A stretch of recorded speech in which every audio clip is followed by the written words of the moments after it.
Welcome to VSB News Online for Monday, June the 1st. I'm Charles Webb. Police are conducting an extensive investigation into this morning's reported bomb threat at Whitney Institute Middle School. The Explosive Ordnance Disposal Unit completed their search of the school just after 10 without incident and deemed the school safe to resume normal operation. Regular morning traffic was stalled for a short while as police carried out their search, and Police Media Relations Manager Dwayne Keynes outlines what occurred this morning.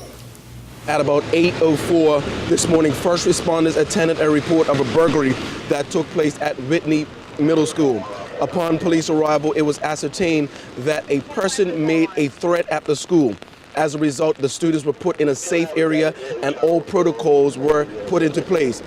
The emergency ordnance disposal team of the bomb unit have been called, and we're now waiting for the scene to be processed. Again, all the students and faculty and staff are put in a safe area, and no one has been hurt at this time, and all protocols are being put into place.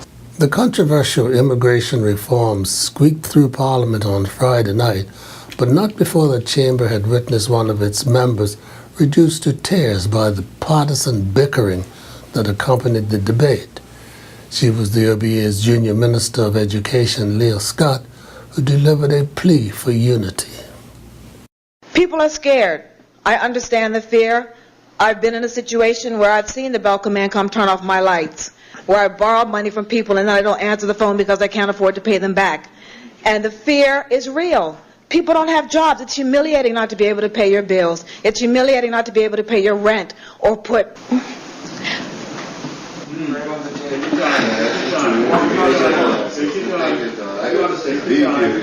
Sorry. Sorry, I don't remember.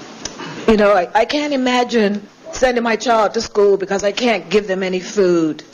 I can't imagine coming home and not being able to feed my child because I can't afford to, or because I don't have a job, or because I can't get financial assistance. And I think that at the risk of getting my knuckles rapped, as a government, we need to listen to what the people are saying.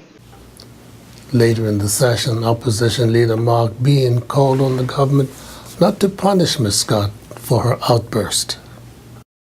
Mr. Speaker, this has been a good day because we feel that we have been effective. Once again, as the loyal opposition, we are able to present an amendment on the statistics bill, which the government, for the second week in a row, saw the wisdom in our actions and brought an amendment according to our desires and wishes. That's been a good day. Then we see a backbencher for the first or second time in the OBA government's history have the courage, in spite of the fear, the oppressive fear of recriminations and the dirty looks that they were receiving. That member was receiving from over in the corner, but the MP from 30 showed courage.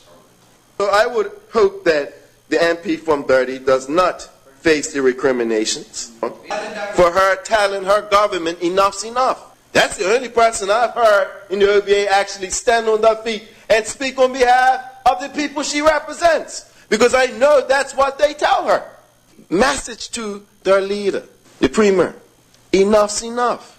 A Filipino national appeared during the Supreme Court arraignment sessions this morning, charged with serious gun offenses and drug offenses. Brian Darby has the report. Summers Hours crew member Romanita Adlawan, a 36-year-old Filipino national, pleaded not guilty to 7 charges in today's arraignment proceedings in the Supreme Court. They included importing and possessing a firearm and ammunition, possessing cannabis, and possessing cash knowing it to be the proceeds of crime or criminal activity. Adlawan was allegedly caught in an intervention on Front Street on May the 5th, 2015. The defendant is currently on remand and remains so until June the 16th, when he is appear for a mention. 2 other men have already been charged in Magistrates Court with conspiracy involving the same 7 offences. Brian Darby reporting for VSB News. Visitors to Bermuda and locals will have access to another beach on Bermuda's Golden Mile, the South Shore. The Hamilton Princess and Beach Club opened its Sinky Bay Beach today and will be available to guests at the Hamilton Princess, while Bermuda residents may take advantage of a limited number of day passes. The Beach Club will be open from 9 a.m. to 6 p.m. and for $50 for adults and $30 for children, 12 years or younger, the beach can be enjoyed on a reservation basis. The food and beverage menu designed by Marco Samuelson offers grilled pizzas, hanger steak, fish, and tacos. The new beach club has been redesigned to provide what management describes as the ultimate vacation experience. The second annual Bermuda Cancer and Health Center's Relay for Life took place this past Friday and Saturday with great success. Our own Adrian Smatt participated and files this report. Relay for Life is a 24-hour event in which participants raise awareness and funds by walking for 24 hours consecutively. Members of teams amounting to 3,700 participants tag out and swap in fresh feet to complete the day-long walk. This year, the amount of participants doubled from last year, and the funds raised currently total over $450,000. The Bermuda Cancer and Health Center set a goal of $500,000 to be raised from this event, and as more donations trickle in, they are sure to be very close to that goal. The atmosphere was extremely upbeat, with participants happy to be doing their part. While they walked, they were entertained by DJs, dance troupes, Zumba classes, CrossFit sessions, and even a special appearance by Rockfire Productions. As the sun set on Friday night, luminaria bags were illuminated and placed around the National Stadium track. The Premier was at the opening and closing ceremonies and thanked every participant for their part in the successful event. For VSB News, I'm Adrian Smatt. And we'll be back with more news right after this. The Marketplace Food Court is you and your family's one-stop shop. Start your day at the Breakfast Bar with omelets made to order and traditional Bermuda codfish breakfast. The chefs will cook lunch and dinner to your liking. Along with the salad bar, sandwich bar, sushi bar, and fruit bar, the Marketplace Food Court is your kitchen away from home. Every day is hassle-free with nutritious meals from the Marketplace Food Court. Visit us 7 days a week. Homemade cooking, quality service, all at prices you can count on. Leading lawyer Neil Henderson has praised the Bermuda government for the manner in which it has responded to industry demand and amended Bermuda's partnership laws to the point that the island's overall appeal as a premier domicile for partnerships has been considerably enhanced. The lawyer, Neil Henderson, who is a director in the corporate department at Conyers-Dill and Pierman, said the recently passed amendments took into account a wish list for improvements submitted by the private sector and packaged by the government to expedite passing them through. He added that as a result, Bermuda could now offer a first-class offshore product that he was sure would attract new business to Bermuda and keep it ahead of other jurisdictions. The Kids on the Reef program, presented by the Bermuda Zoological Society and the I Am Water Conservation Trust, sponsored by XL Catlin, is now in its third year and has been attracting middle school students to the 2-day workshops in increasing numbers. Now the I Am Water founder and freediving champion Hanley Prinsloo has returned to teach the June sessions and will be offering an ocean freediving course for adults on June 14 and 15. Bermudian songwriter, singer, and producer Kanita Ferbert, who is pursuing her musical career in Yorkshire, recently had the thrill of one of her songs, Modeling Model, reaching the local radio charts at number 9 with regular playings on Humboldt One Radio and Kingston radio stations. The breakthrough has given her as much enjoyment as her appearance on the BBC Raw Talent Show with Alan Raw last year. She was well known in Bermuda in the late 1990s when her own victory song To God was adopted by the PLP as their party song when they came to power. She remembers helping John White produce the second Holiday Island Review and performing at the Chew Sticks and many other local and East Coast of America venues. Her stage name is Atanak, and she can be found on YouTube performing her own song, All on You. 6 Bermudian students have been chosen by the ACE Group for its 3rd annual Select Insurance Internship Program. The 12-week program provides the students with real-world experience and exposure to various business areas. The 6 will be given the opportunity to participate in several development workshops to enhance their leadership skills, and they will take part in an ACE Community Day in support of the company's environmental efforts. And we turn now to Earl Baisden for the latest from the sports desk.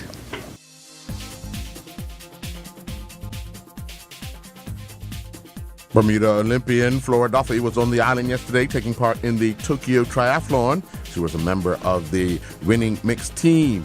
We caught up with Duffy to get her view on Triathlon magazine using Bermuda as a backdrop for their latest photo shoot. Yeah, it's great for Bermuda. I often get asked when I'm abroad at a race, like, how are you a triathlete from Bermuda? Like, it's such a small little island. They're like amazed. And so now, hopefully with the magazine spread that they'll be able to see and read about Bermuda and understand why Bermuda is such a great destination to come and do triathlon, or to come here as an outdoors kind of enthusiast, sort of tourist, that kind of demographic. The National Swimming Long Course Championships took place at the National Sports Center over the weekend. It was 4 days of pulsating racing with one visiting swimmer, Rex Teleus, qualifying for the World Swimming Championships later this year. During the girls' 12 and under 50-meter backstroke A final, Elin Daly clocked a time of 36:49, Jessica Bruton was second in a time of 39:16, and Logan Watson-Brown was third in a time of 41:11. During the 13 and over girls' long course meter backstroke A final, Madeline Moore touched the wall in a time of 31:45. Ashley Yearwood was second in a time of 32:42, and Emma Harvey was third in a time of 32:90. During the boys' 12 and under 50-meter backstroke A final, Jack Harvey clocked a winning time of 35:60. Brian Desmond was second in a time of 37:95, and Sam Williamson was third in a time of 38:21. Jesse Washington won the boys' 13 and over 50-meter backstroke A final, clocking a time of 30:70. Brett Smith was second in a time of 31:78, and Evan Farrow was third in a time of 34:52. Tyler Smith and Martina Olaseki Bell are the 2015 Tokyo Millennium Triathlon male and female champions following racing in Hamilton yesterday. Smith dominated the field from start to finish, winning by some 3 minutes as he clocked a time of 1:01:36. Jonathan Herring held off a strong challenge from Matthew Oliveira to finish second, clocking a time of 1:04:38, with Oliveira finishing third in a time of 1:04:49. Olaseki Bao finished ninth overall, clocking a time of 1:11:25. Erica Hawley was the second female finisher and 14th overall to cross the line, clocking a time of 1:13:28, and Amma Matha was the third female finisher and 17th overall with a time of 1:14:17. Smith and Olaseki Bao spoke after winning their race. A really strong headwind going out, so that was a bit of a battle, but all in all, the waves weren't too bad either. People thought it was a rough start, but I didn't find it too challenging. What was your mindset going into it to try and come away with the win? To really push it on the run, because Erica was probably my closest competitor, and I know she's a really strong one, so I was just trying to really save my legs to take it home. Yeah, Flora's an amazing swimmer. It just shows how fast she is compared to the other professional women. She's one of the best. So staying with her was good, and she really, that swim wasn't easy, especially with some of those ferry waves there. But it was a good swim. And then out there all alone on the bike for a little while, and then people started to get on the board. You had a big lead on Jonathan. He hooked it down a little bit. It looked like you took a little lap off. Just easing up a little bit, but then put the hammer down again. What was your strategy from that bike to the run? To be honest, I wasn't feeling that great on the bike. Had a little bit of a hip problem. That last lap was kind of just almost an attempt to conserve energy for the run, taking the fluids I needed, get a gel in. But then there was also a little mix-up in transition, which took me a little while, but just try to go out there and hammer the run. Meanwhile, Tyler Butterfield finished fifth in the Ironman Latin American Championships in Brazil. Butterfield clocked a time of 8:05:22. However, he was penalized 5 minutes for a drafting violation.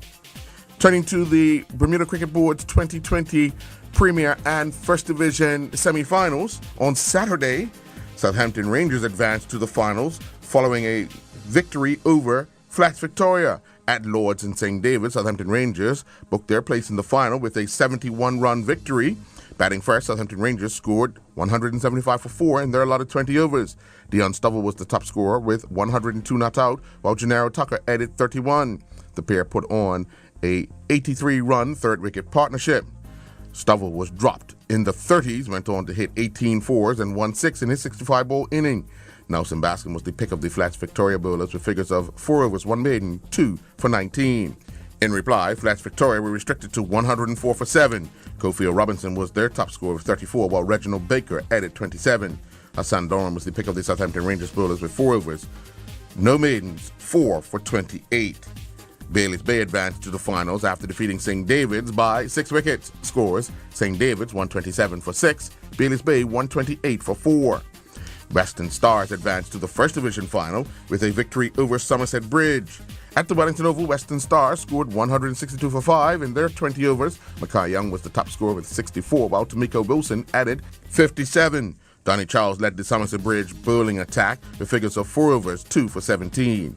In reply, Somerset Bridge could only manage 86 for 8 in their 20 overs. Charles was their top scorer with 20, while Swain Campbell returned bowling figures of 4 overs, 2 maidens, 2 for 9 to lead Western Stars. They will meet the Devonshire Recreation Club in the First Division final after they defeated St. George's Cricket Club by 6 wickets. Turning to Premier Division cricket yesterday, at the Wellington Oval, Cleveland County defeated Somerset Cricket Club by 145 runs. Scores: Cleveland County 317 for 4, Somerset Cricket Club 176 all out. Southampton Rangers won by 5 runs over Flats Victoria, while Bailey's Bay won by 7 wickets over Willowcotts. In First Division play, Devonshire Recreation Club defeated Somerset Bridge by 283 runs. St. George's Cricket Club went down by 5 wickets to PHC, and Western Stars won by 8 wickets over the Warwick Workmen's Club. Contest recorded 2 wins as the 2015 Bermuda Fitted Dinghy season continued in Greenaway Deep yesterday. Contest won the BAA Cup and the Spit Hill Trophy, while Challenger won the W.H. Bennett Memorial Trophy. I'm Earl Basden reporting for VSB Sports. Looking at the weather for Tuesday, June the 2nd, there will be a mix of sun and cloud. Winds will be southeasterly and light, becoming variable at times. We're expecting a high near 79 and a low near 72. This weather forecast is courtesy of the Bermuda Weather Service. Well, thank you for watching VSB News Online for Monday, June the 1st. I'm Charles Webb.